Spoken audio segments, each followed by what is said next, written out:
aman al Señor con todo su corazón, porque están agradecidos por la salvación tan grande que nos dio.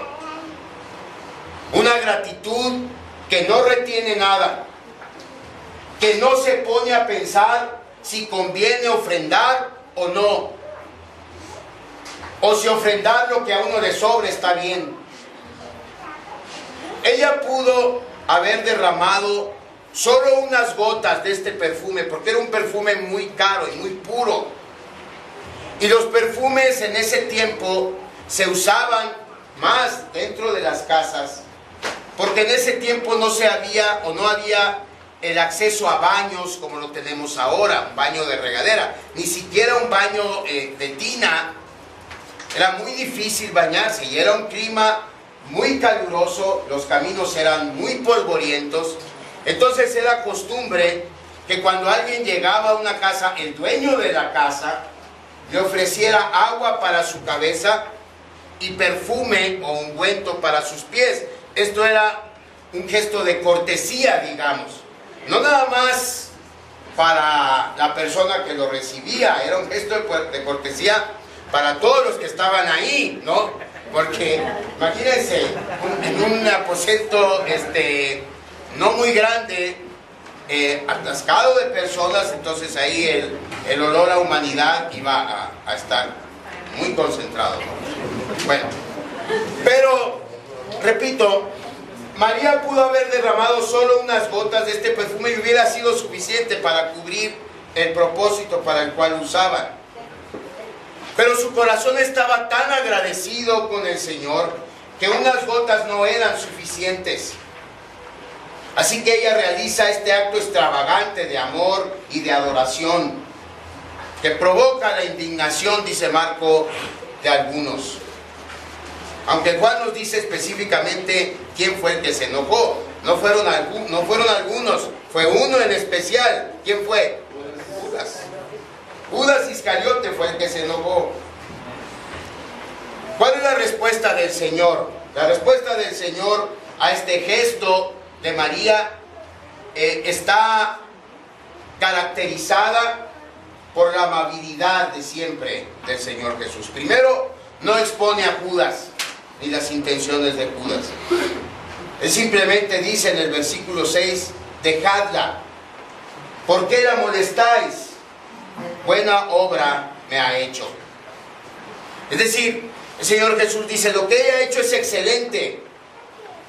Esto no es un desperdicio. El amor generoso que le demostremos a Dios nunca, hermanos, es un desperdicio. Amén.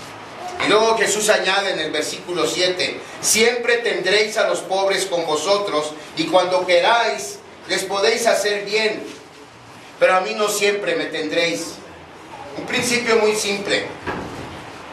Ayudar a los pobres es una prioridad para todos nosotros los cristianos.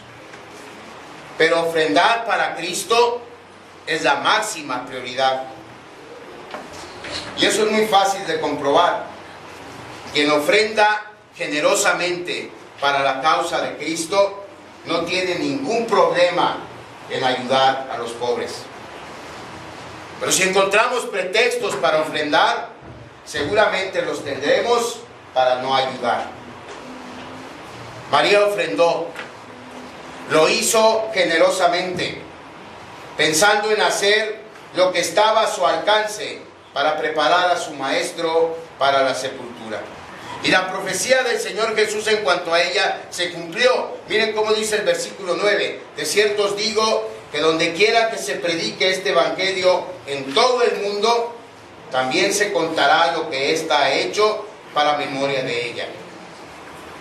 Hoy ya pasaron más de 2000 años desde este incidente.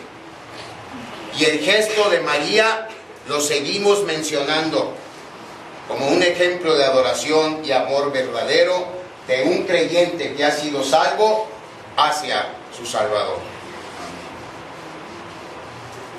La siguiente persona que necesitamos analizar es al traidor. Versículo 10 y 11.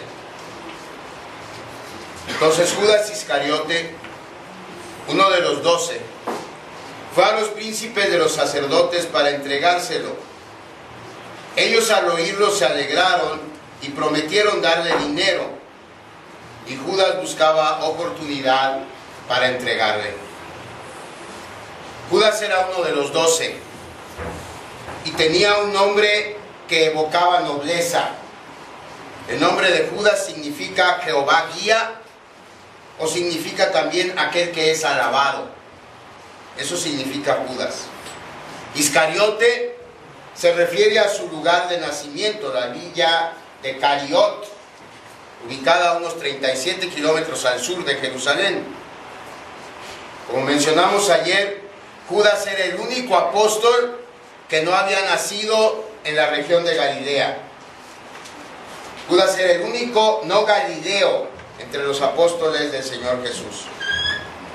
Y su deseo de pertenecer al grupo de apóstoles de Jesús, ahora sabemos, se debía a su afán de prosperidad material y de gloria personal. Así que cuando se dio cuenta que su sueño de un reino terrenal no era la realidad del reino de Jesús, ese sueño de gloria suya empezó a desmoronarse.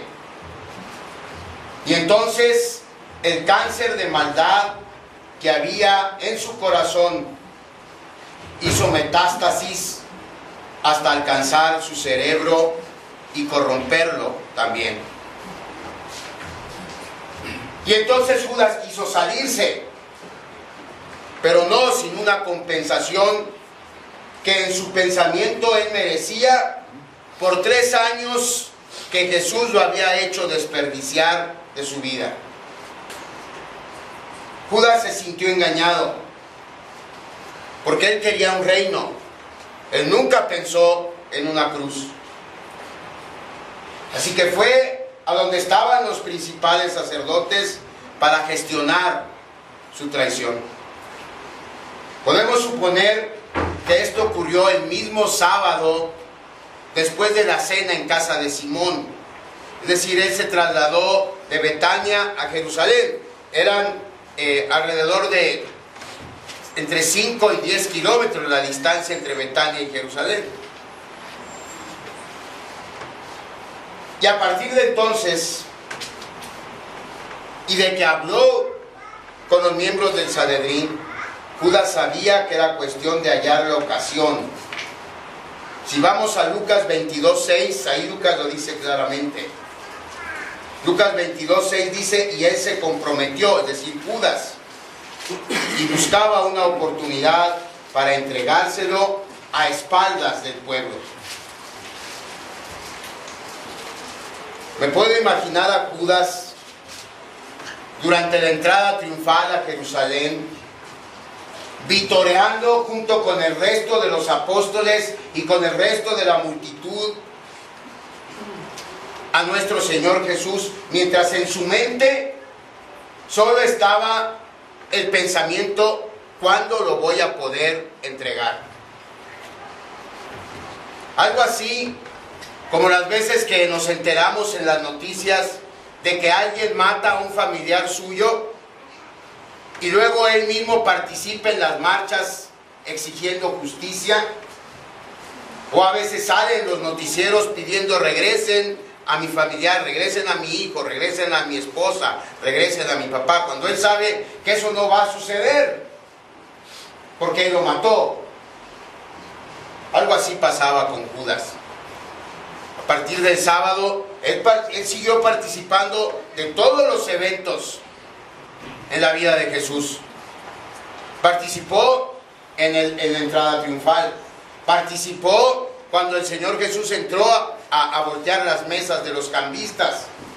Estuvo presente cuando el Señor Jesús explicó qué iba a pasar en el final de los tiempos.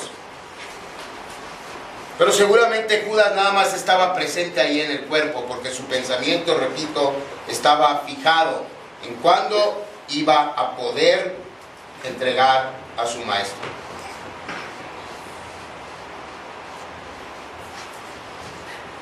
Judas buscaba una oportunidad para entregarlo porque ya había recibido dinero de los principales sacerdotes.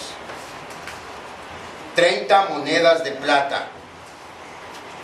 Así lo registra Mateo en el registro que él hace de este episodio. 30 monedas de plata. Mateo 26:15. 30 monedas de plata era el precio establecido en la ley por un esclavo. Si vamos a Éxodo, capítulo 21 y versículo 32, ahí vemos esta ley en cuanto a la reposición de un esclavo. Cuando dice que si un buey acorna a un siervo o a una sierva de alguien, el dueño del buey tiene que resarcir ese daño que el buey haya hecho al esclavo y pagarle, ¿cuánto dice ahí? 30 ciclos de plata. ¿Sí? Entonces el precio que recibió Judas son 30 ciclos de plata, lo que equivale a 342 gramos de plata o 12 onzas de plata. ¿Se acuerdan que ayer les dije a cuánto creen que equivale eso hoy? Si consideramos la cotización de ayer de una onza Troy, que es la unidad estándar con la que se mide el valor de la plata, al menos aquí en México, Judas recibió la fabulosa cantidad de 3,297 pesos.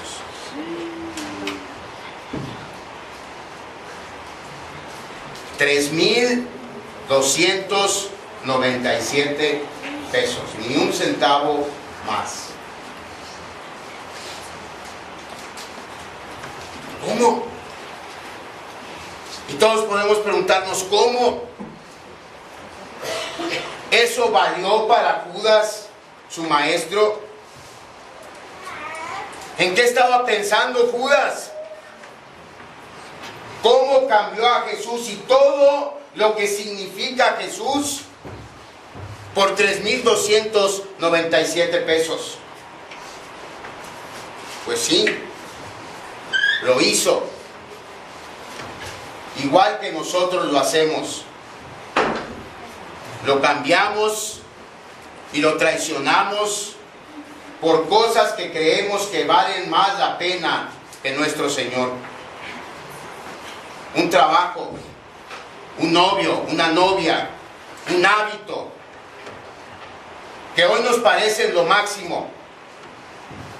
Aunque el trabajo nos estorbe en nuestra relación con Cristo, aunque las personas que elegimos no crean en lo que nosotros creemos y nos obliguen a abandonar nuestra fe,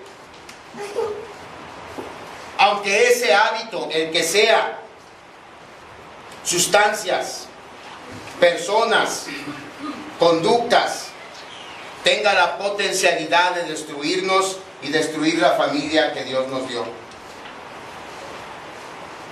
Aunque todo eso, como quiera, los elegimos.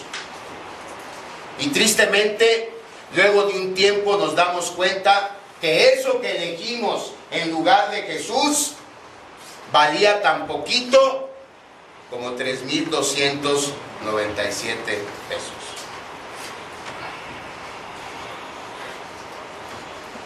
Regresando con Judas,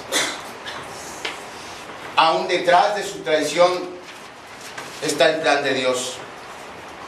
Y por cierto, Judas no estaba actuando solo. Miren qué dice Lucas 22:3. Vamos a Lucas 22:3.